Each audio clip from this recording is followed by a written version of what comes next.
In the heart of West Africa, where resilience has always been tested by foreign interference, one nation is making headlines across the globe: Burkina Faso. For decades, the African continent has been painted as a playground for superpowers. But in 2025, that narrative is being rewritten. The United States, a global giant, attempted to flex its military muscle in Burkina Faso. What was expected to be a swift and calculated strike instead became a moment that ignited a storm of defiance, both in Burkina Faso and across Africa. At the center of this storm stands Ibrahim Traoré, a young revolutionary leader who has become a symbol of resistance. What unfolded after the U.S. strike is nothing short of historic. It didn't crush Burkina Faso. It didn't silence its leadership. Instead, it awakened an entire continent. This is the story of how a failed strike backfired and sparked the flames of an African awakening. The United States has long been involved in Africa, militarily, politically, and economically. From drone bases in Niger to covert operations in Somalia, the strategy has always been the same: control, influence, and dominance. Burkina Faso, under Ibrahim Traoré, refused to bow to that pressure. His government expelled French troops, denounced Western manipulation, and declared that Africa must reclaim its destiny. That stance put Burkina Faso in the crosshairs. Then came the strike. U.S. officials, citing anti-terror operations, launched a targeted military action within Burkina Faso's borders. But the operation didn't go as planned. Instead of neutralizing supposed threats, it triggered national outrage. Civilians were caught in the chaos. Entire villages stood up in defiance. What Washington thought would be a demonstration of strength quickly became a rallying point for resistance. Ibrahim Traoré is not just another African head of state.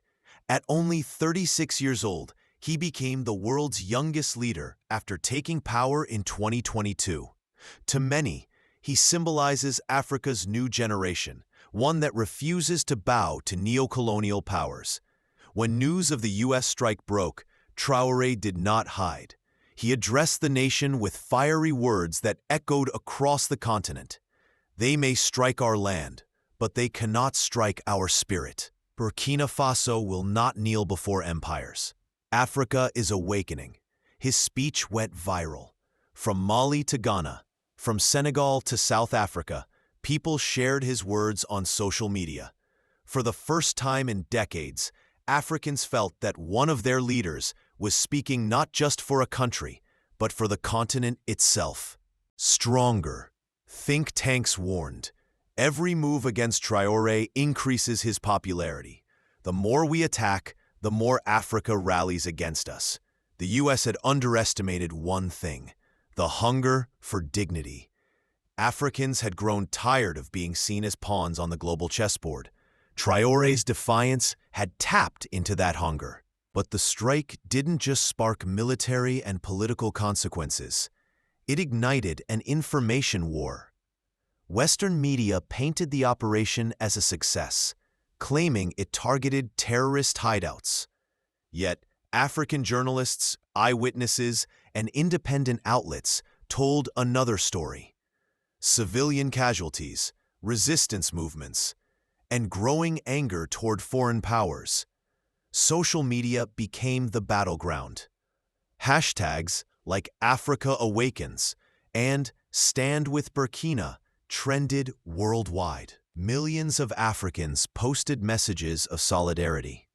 Videos of Traoré's speech spread like wildfire, with translations in French, English, Swahili, and Arabic.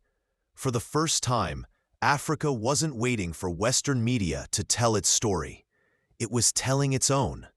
Part 5. Washington miscalculates. Inside Washington, the mood shifted from confidence to concern. Analysts admitted privately that the strike had backfired. Instead of isolating Burkina Faso, it had united Africa. Instead of weakening Traoré, it had made. The backfire wasn't just political, it was spiritual.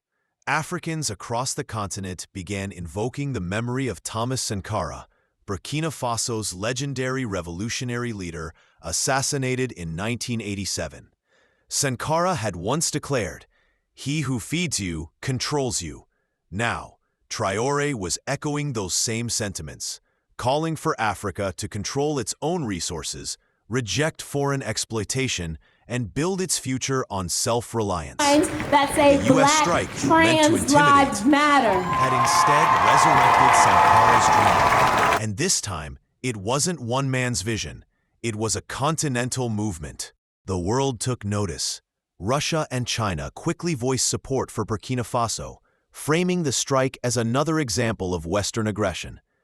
African leaders who had long stayed silent began speaking out, emboldened by Traoré's courage. Even in the global South, Latin America and Asia, movements of solidarity emerged. The idea that a small West African nation could stand up to the world superpower inspired many.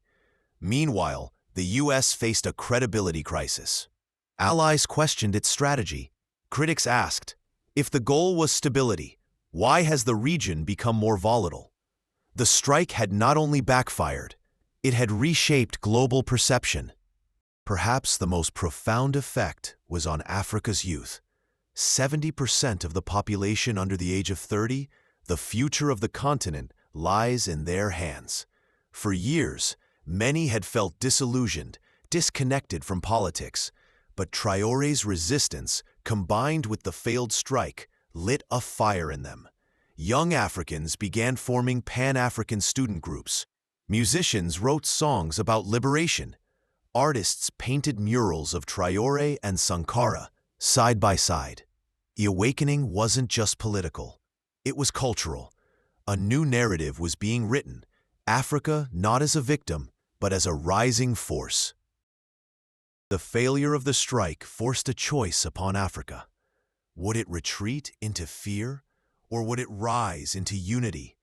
Burkina Faso chose to rise.